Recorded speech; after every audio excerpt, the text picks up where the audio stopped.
시청자 여러분 안녕하십니까. 5월 8일 JTBC 아침엔을 시작합니다. 먼저 오늘 아침 주요 뉴스입니다. 윤석열 대통령이 취임 2년 만에 민정수석실을 다시 만든 걸 놓고 야당에선 사법 리스크 방어용이라는 지적이 나옵니다. 윤 대통령은 사법 리스크가 있다면 제가 풀겠다며 선을 그었습니다. 더불어민주당 새 원내 지도부는 개혁 기동대를 선언하며 정부 여당에 대한 공세 수위를 높이고 있습니다. 국민의힘은 내일 새 원내대표를 선출할 예정입니다. 이스라엘이 미국의 만류에도 가자 남부 라파에 대한 공격을 감행했습니다. 미국은 제한적인 작전이었다며 의미를 축소했지만 양측의 균열이 노출됐다는 평가입니다.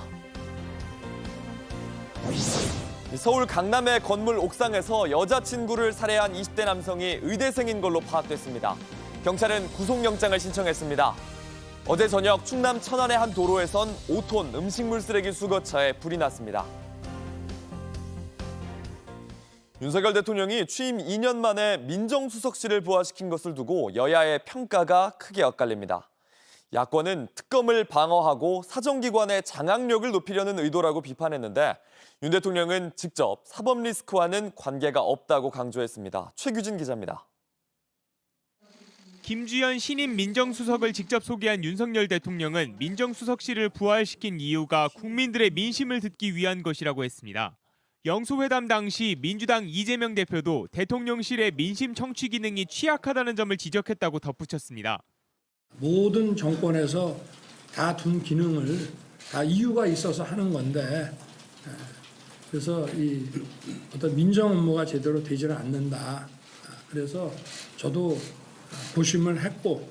특히 윤 대통령은 검찰 출신 민정수석을 임명한 게 사정기관 장악과 특검 방어용이란 비판에 직접 선을 그었습니다. 야권에서 추진 중인 김건희 여사 특검법 등 사법 리스크와 무관하다고 강조한 겁니다. 사법 리스크가 있다면 제가 해야 될 문제이지 제 문제를 또 저에 대해서 뭐 제기된 게 있다면 제가 설명하고 풀어야지 민정수석이 할 일은 저는 아니라고 생각합니다. 앞서 대선 후보 시절 민정수석실 폐지를 공약했던 윤 대통령은 인수위 첫 출근 때 아예 일명 사직동 팀은 없다고 공언했습니다.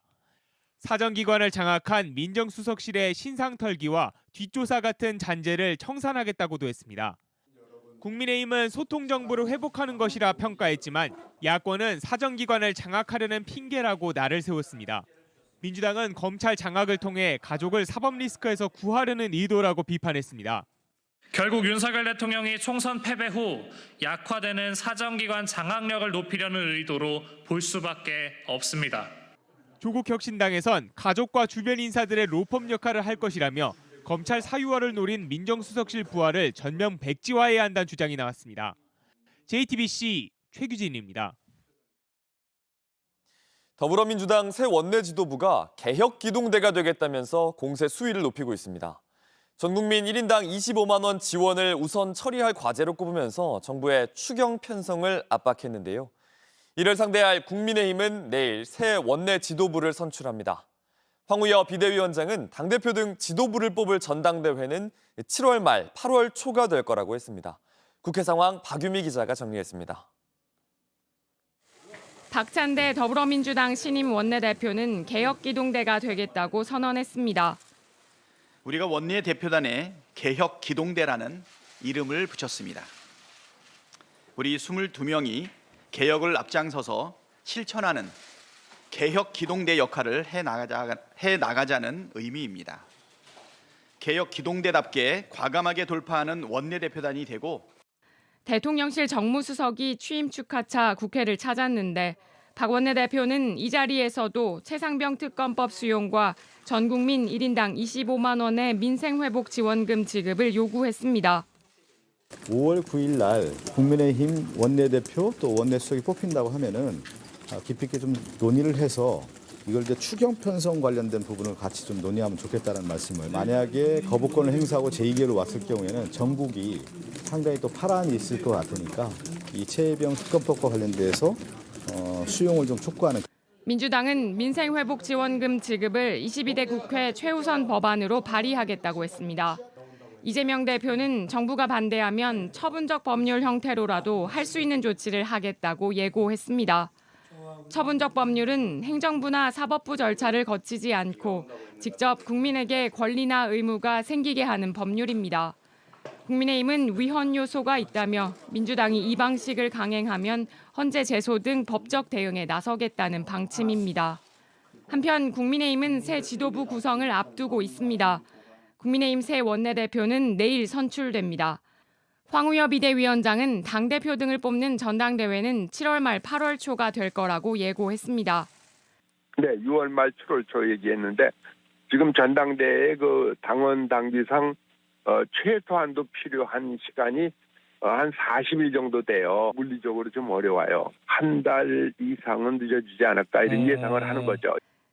당내에선 황 위원장이 연일 강조하고 있는 뜬금없는 보수 결집론에 이어 전대까지 늦춰지는 것을 두고 불만도 나오고 있습니다. JTBC 박유미입니다. 김건희 여사의 명품백 수수 의혹을 수사하고 있는 검찰이 당시 모습이 담긴 영상의 원본 확보에 나선 걸로 확인됐습니다.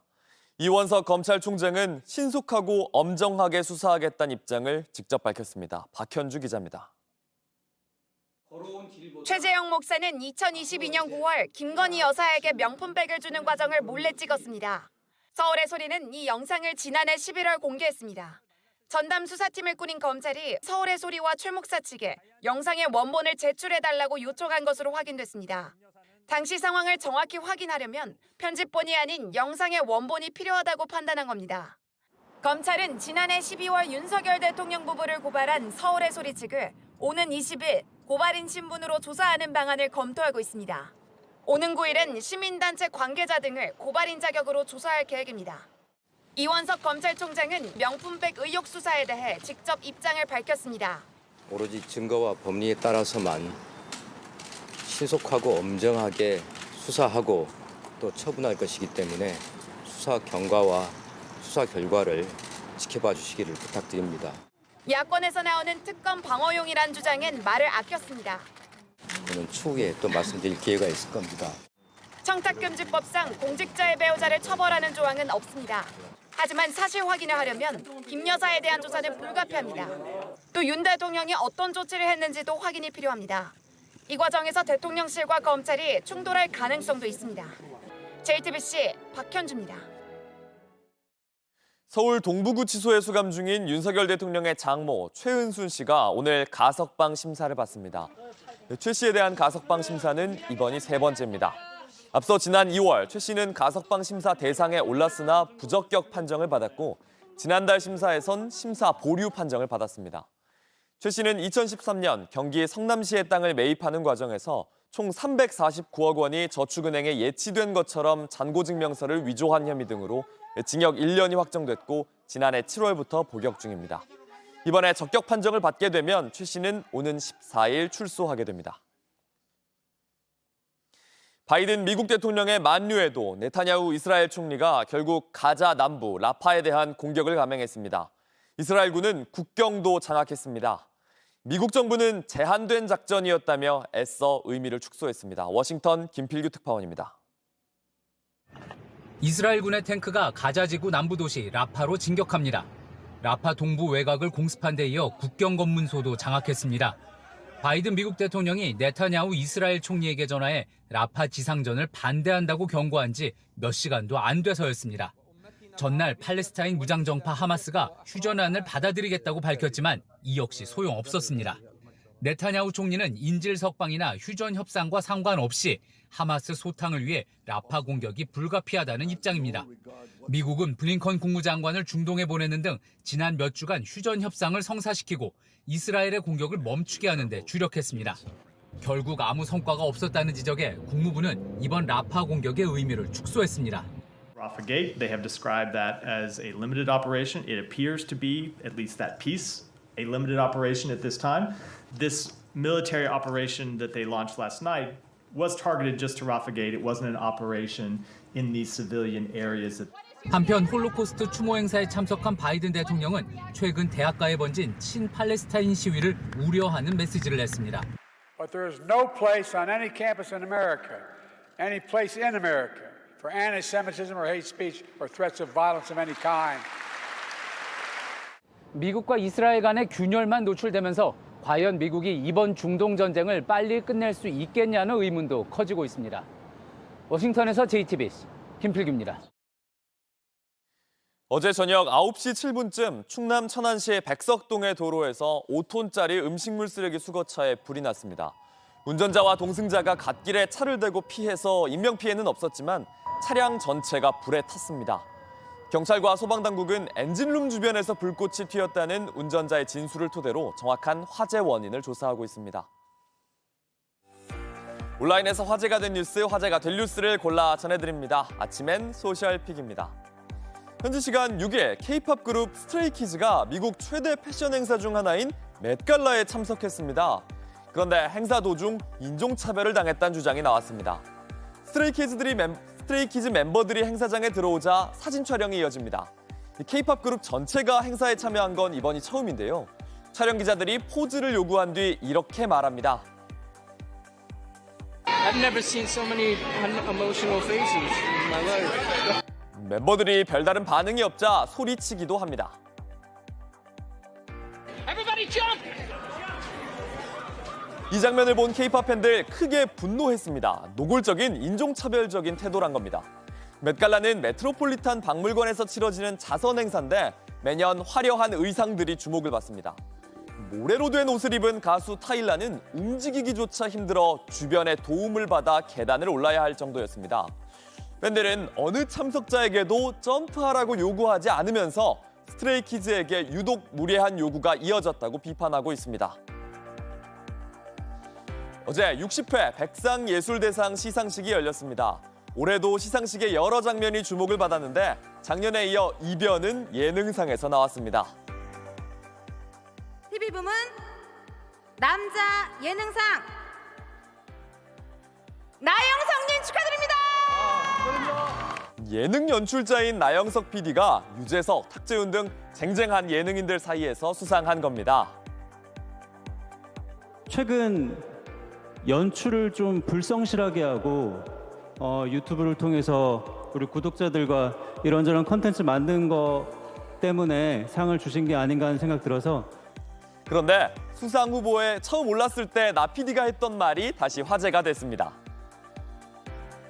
타면은 뒤풀이해야지 구독이분들 모셔서 저 고척 빌리면 얼마나 하니? 이번엔 나 PD가 약속을 지키는 모습을 볼 수 있을까요?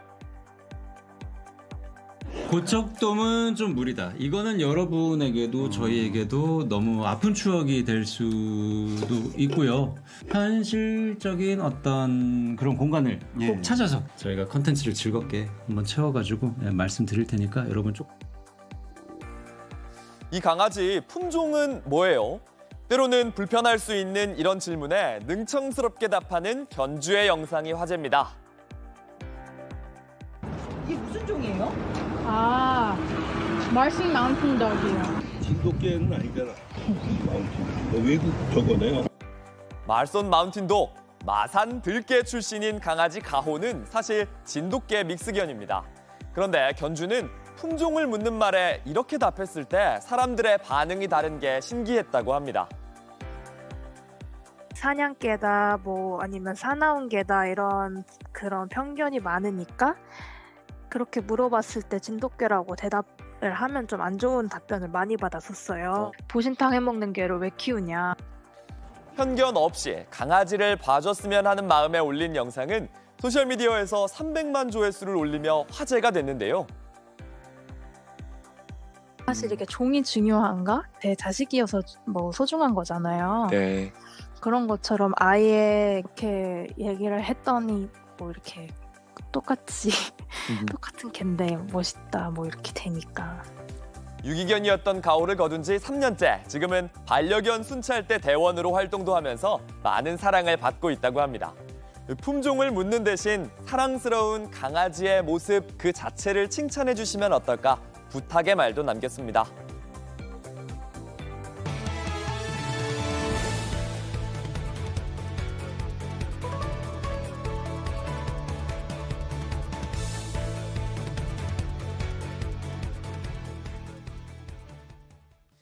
최상병의 순직 일주일 뒤 임성근 당시 해병대 1사단장이 해병대 수사단에 출석해 밝힌 진술 내용을 저희가 입수했습니다. 임 전 사단장은 물에 들어간 것 자체가 문제라면서 자신이 아니라 현장 지휘관의 책임이 크다고 했고 자신의 잘못은 없다는 주장을 반복했습니다. 김민관 기자입니다.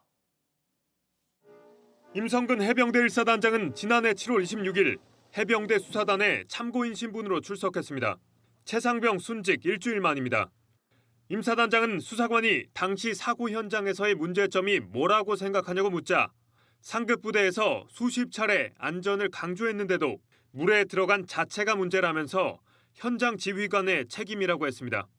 이어 물에 들어가지 말라고 했는데도 입수를 지시한 간부의 상황 인식이 문제라면서 위험한 상황을 자신 있게 말하지 않는 조직 문화도 문제라고 했습니다. 사고의 직접 책임은 현장 지휘관에게 있고 간접 책임은 해병대의 폐쇄적인 조직 문화에 있다는 겁니다. 그러자 수사관은 잠시 뒤 포병부대가 임 사단장에게 복장과 군기 등을 지적받은 뒤 잘 보이고 싶어 물에 들어갔다는 진술도 있다고 했습니다. 임 사단장은 지적이 아니라 교육이었다고 답했습니다. 그리고 수색작전과 안전조치를 균형 있게 했어야 교육 의도에 부합하는 것이라고도 덧붙였습니다. 하지만 당시 현장 지휘관들 사이에 오간 메신저엔 사단장이 지시했다, 사단장이 엄청 화났다는 대화가 오간 것으로 확인됐습니다. 구명조끼가 있었더라도 사고가 났을 거라고 생각하냐는 질문에는 적의 포탄이 빗발치는 전시도 아닌데 위험한 지역에서의 입수는 거부를 했어야 하는 게 정상적인 현장 지휘자의 위험 예지라고 답했습니다. 구명조끼가 없으면 현장 지휘관이 알아서 물에 들어가지 못하게 했었어야지 자신의 잘못은 아니라는 주장입니다. JTBC 김민관입니다. 서울 강남의 건물 옥상에서 여자친구를 살해한 혐의로 20대 남성이 경찰에 붙잡혔습니다. 이 남성 서울의 한 의대에 재학 중인데 범행 2시간 전 흉기를 미리 준비한 걸로 알려졌습니다. 헤어지잔 말에 범행을 저질렀다는 남성의 경찰은 구속영장을 신청했습니다. 김지윤 기자입니다. 서울 강남역입니다. 빌딩으로 순찰차가 들어옵니다. 소방구조대차도 줄지어 옵니다. 이 빌딩에서 누군가 뛰어내리려 하는 것 같다는 신고가 들어왔습니다. 투신 우려하실 사람이 있다고 하니까. 파출소로 넘겨진 남성은 경찰에게 평소 먹던 약이 든 가방을 옥상에 두고 왔다고 말했습니다. 경찰이 옥상을 다시 수색하던 중 20대 여성의 시신을 발견했습니다. 경찰이 다시 와서 확인하는 CCTV를 확인한다고. 남성은 서울 명문의대를 다니고 있는 것으로 조사됐습니다. 범행 뒤에는 옥상에서 뛰어내리려고도 했습니다. 뒤로 보이는 건물 옥상이 범행 현장입니다. 지금은 출입이 통제된 상태입니다. 남성은 범행 2시간 전 경기 화성시 한 대형마트에서 흉기를 미리 산 뒤 피해자를 불러낸 걸로 알려졌습니다. 경찰은 이 남성에 대해 구속영장을 신청했습니다. JTBC 김지윤입니다. 임기가 한 달도 안 남은 21대 국회의원들이 앞다퉈 해외 출장에 나서고 있습니다. 졸업여행, 말년휴가라는 비판이 이어지자 국회 연금개혁특위 소속 의원들은 계획했던 유럽 출장을 취소했습니다. 이승환 기자입니다. 지난 2일 열린 국회 본회의. 여야가 극적으로 합의한 이태원 참사 특별법이 참사 발생 551일 만에 통과됐습니다.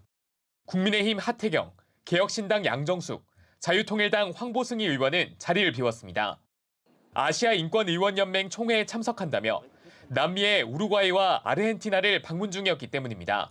아시아인권의원연맹인데 남미까지 가는 이유를 묻자 양 의원실 관계자는 남미가 인권이 열악하다, 우리나라의 사례를 소개하는 측면도 있다고만 설명했습니다. 박병석 전 국회의장을 비롯한 여야 의원 6명은 각국 의회 의장 면담 목적으로 지난 4일부터 일주일 일정으로 우즈베키스탄, 일본 순방에 나섰습니다. 새로운 미래 설훈 의원과 민주당 신현영 의원 등은 오는 10일 보건의료 강화 논의를 위해 아프리카 탄자니아로 출국합니다. 해당 의원실 관계자들은 세부 일정 공개는 거부했습니다. 출장 대상자 다수는 이번 총선에서 공천받지 못했거나 낙선했습니다. 이후의 의정 활동하고 연계가 되지 않는다면 사실은 이거는 되게 일회적인 해외 외유로 볼 수 있는 여지가 있는 거죠. 당초 영국과 스웨덴을 방문해 국민연금 개혁 문제를 매듭 짓겠다고 했던 국회 연금개혁특위 소속 의원들은 해외 출장을 긴급히 취소했습니다. 의견이 전혀 좁혀지질 않았습니다.